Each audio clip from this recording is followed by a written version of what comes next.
तो स्वागत है आपका अपने YouTube channel Rohit Goswami law classes में। और आज हम आपको कराने वाले हैं LLB सेकेंड ईयर, सेम है आपका थर्ड, एक्ट आपका 3004।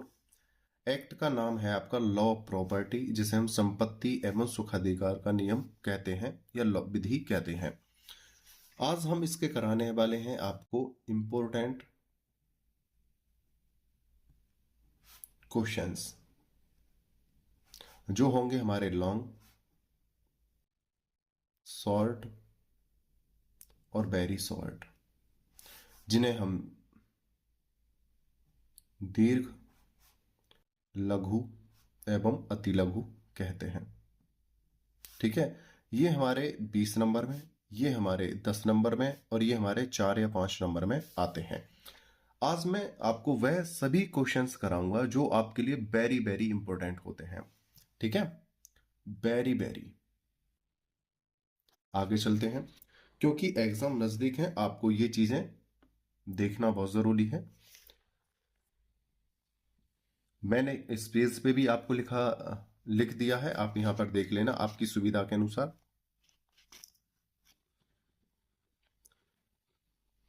संपत्ति विधि एवं सुखाधिकार के महत्वपूर्ण दीर्घ, लघु व अति लघु उत्तरीय प्रश्न। आगे चलते हैं।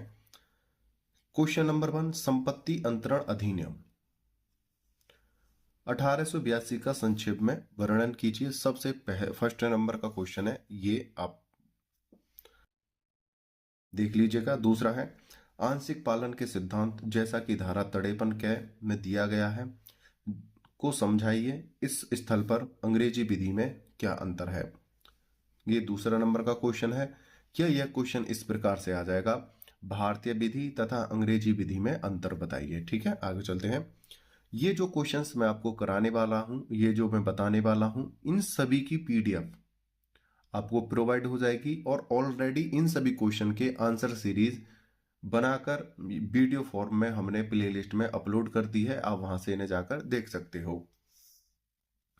थर्ड नंबर का क्वेश्चन है हमारा, संपत्ति अंतरण अधिनियम 1882 के अंतर्गत चल तथा अचल संपत्ति का अंतरण धारा 5 बताइए। ठीक है, क्वेश्चन नंबर हमारा 4 है, संपत्ति अंतरण अधिनियम 1882 में अजन्मे व्यक्ति को संपत्ति का अंतरण का उल्लेख कीजिए।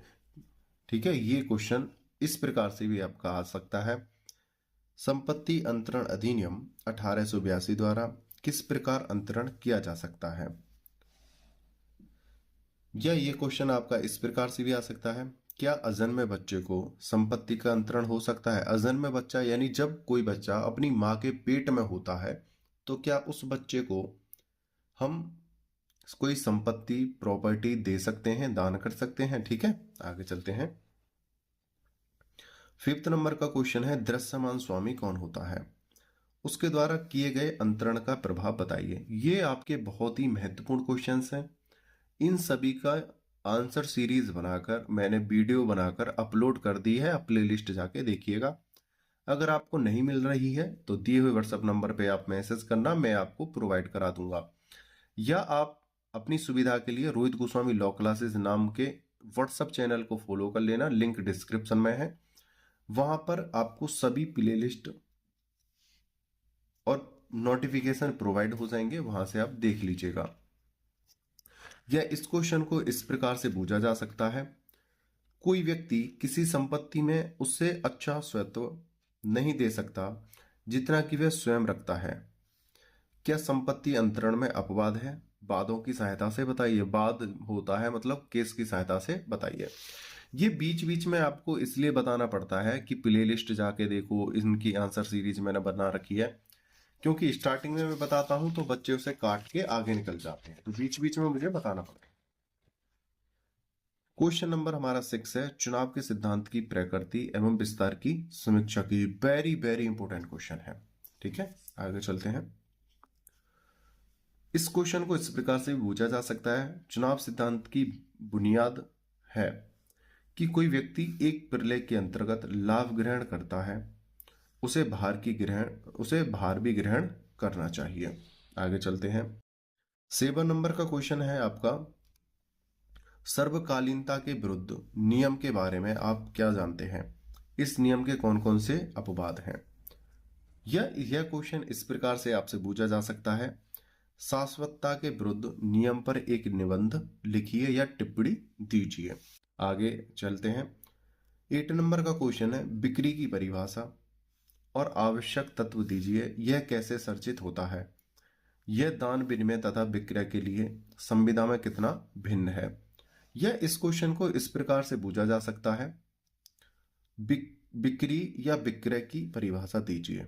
वेरी वेरी इंपॉर्टेंट क्वेश्चनों में से एक है। इन सभी की आंसर सीरीज हमने बनाकर अपलोड कर रखी है, आप प्ले लिस्ट जाकर देखिएगा इसी चैनल पे, ठीक है। वहां पर आपको कोड, सेमेस्टर और एक्ट का नाम सभी चीज वहां पे लिखी मिलेंगी, आप वहां पर जाकर देख लीजिएगा। क्वेश्चन नंबर है 9, विनिमय की परिभाषा दीजिए तथा उसके आवश्यक तत्व बताइए, या बिक्री तथा विनिमय में अंतर कीजिए, क्या विभाजन विनिमय होता है? आगे चलते हैं। 10 नंबर का क्वेश्चन है, दान की परिभाषा दीजिए तथा विवरण कीजिए। एक चीज और मैं आपको बता देता हूं, एक दान का क्वेश्चन आपने मुस्लिम लॉ में भी पढ़ा होगा, ठीक है। ये दान वाला क्वेश्चन उस दान वाले क्वेश्चन से अलग है, ठीक है। वो मुस्लिम लॉ का दान का क्वेश्चन था, ये आपका संपत्ति अंतरण अधिनियम यानी प्रॉपर्टी लॉ का है, ये अलग आपका क्वेश्चन है। ध्यान रखना इस बात को, कभी आप मुस्लिम लॉ के क्वेश्चन को, दान वाले को यहां पर ऐड करने की कोशिश करो। क्वेश्चन नंबर 11, बंधक के विभिन्न रूपों का वर्णन कीजिए, या यह क्वेश्चन इस प्रकार से पूछा जा सकता है, बंधकों के विभिन्न प्रकारों का वर्णन करते हुए उनके आवश्यक तत्वों एवं बंधन ग्रहीता को प्राप्त उपचारों का वर्णन कीजिए। 12 नंबर का जो क्वेश्चन है, यहां से आपके 10-10 नंबर के क्वेश्चन तैयार होते हैं, ठीक है। पट्टे की परिभाषा दीजिए तथा इसके आवश्यक तत्वों को स्पष्ट कीजिए, पट्टे कैसे किए जाते हैं।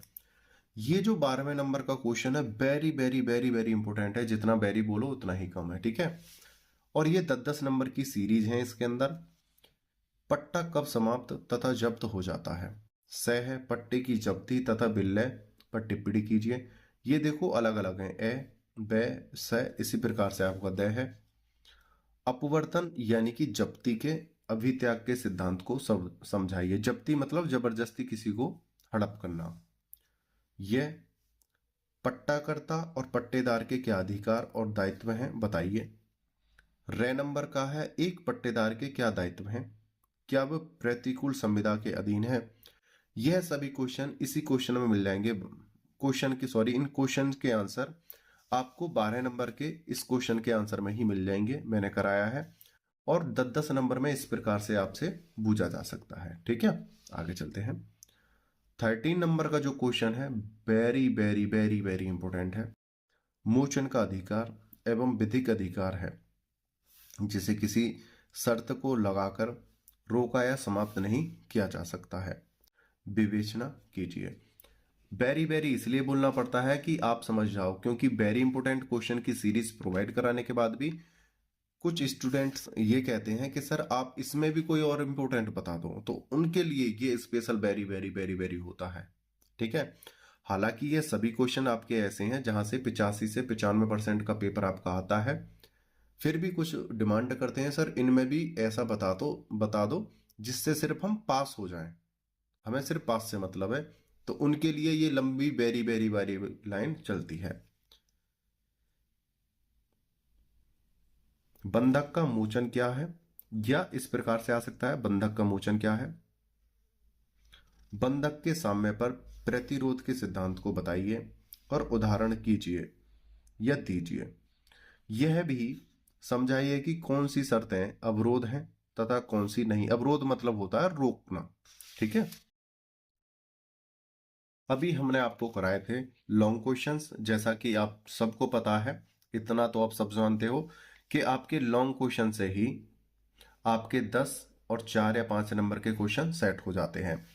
तो आपके जो 20 नंबर के अभी मैंने 13 क्वेश्चन कराए थे, वहीं से आपके 10 नंबर के क्वेश्चन बन जाएंगे, और 4 और 5 के भी। लेकिन अब बात करते हैं जो हमारे बहुत ज्यादा महत्वपूर्ण होते हैं, इसमें भी हालांकि जो 20 नंबर के करोगे तो आपके 10 और 4-5 नंबर के वहां से सेट हो जाते हैं, लेकिन इनमें भी सर कुछ ऐसे हैं जो बहुत ही ज्यादा इंपॉर्टेंट है, उनको बता दो। अब ये बात आती है तो उनको देखते हैं। नंबर 1 है मोचन, देखो लघु एवं अति लघु उत्तरीय प्रश्न, जो लॉन्ग में भी बहुत ज्यादा इंपॉर्टेंट है, यानी लॉन्ग से ही तुम्हारे शॉर्ट और वेरी शॉर्ट बनते हैं, लेकिन उनमें भी सबसे ज्यादा महत्वपूर्ण जो है, मोचन के सामयिक अधिकार और मोचन के अधिकार में अंतर कीजिए। दूसरा है विक्रय तथा दान में अंतर बताइए। तीसरा है विक्रय तथा पट्टे में अंतर बताइए। चौथा है विक्रय तथा विक्रय की संविदा में अंतर बताइए। फिफ्थ है विक्रय तथा विनिमय में क्या अंतर है। 6 नंबर का है संपत्ति अंतरण अधिनियम में किस प्रकार के अंतरण किए जा सकते हैं। 7 है क्या संपत्ति का अंतरण क्लब को किया जा सकता है। 8 क्या संपत्ति का अंतरण मूर्ति को किया जा सकता है। 9 भावनाओं का अंतरण वैध या अवैध बताइए। जो भावनाएं होती हैं उनका अंतरण सही है या गलत, वो बता दीजिए। वेतन 10 नंबर है वेतन एवं पेंशन का अंतरण, अंतरण यानी बदलना या देना। क्वेश्चन नंबर 11 पेंशन वृत्तिकाओं का अंतरण। और क्वेश्चन नंबर 12 है आपका अंतरण करने के लिए सक्षम व्यक्ति कौन है, कौन व्यक्ति ऐसा है जो संपत्ति को या अन्य चीजों को अंतरण यानी दे सकता है। ये थे वेरी वेरी इंपॉर्टेंट। हालांकि जो मैंने 13 कराए हैं वहीं से आपके 20 नंबर में से आपके 10 और 4 और 5 नंबर के बन जाएंगे, लेकिन उनसे भी ज्यादा जो महत्वपूर्ण है वो मैंने अलग से आपको बता दिए हैं। उम्मीद करता हूं चीजें आपको समझ में आई होंगी। रोहित गोस्वामी लॉ क्लासेस नाम का हमारा एक व्हाट्सअप चैनल है, लिंक डिस्क्रिप्शन में है, फॉलो कर लेना और ज्यादा से ज्यादा मात्रा में से लाइक शेयर एंड सब्सक्राइब करना, ठीक है। आपने वीडियो को अंत तक देखा, मुझे अच्छे से सुना, उसके लिए धन्यवाद। टेक केयर, बाय बाय, जय हिंद, जय भारत।